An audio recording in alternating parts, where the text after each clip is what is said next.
So since I took my processor out, I thought I'd do a quick review on it.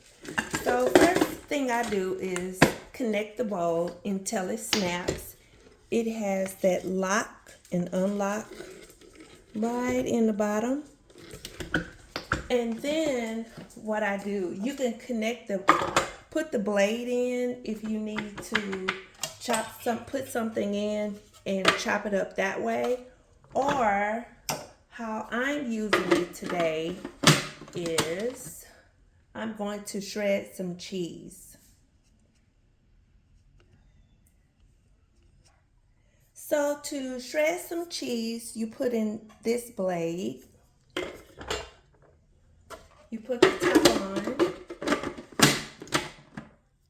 put your cheese in, and you can use 1, 2, or pause. But in my case, I'll just use 1.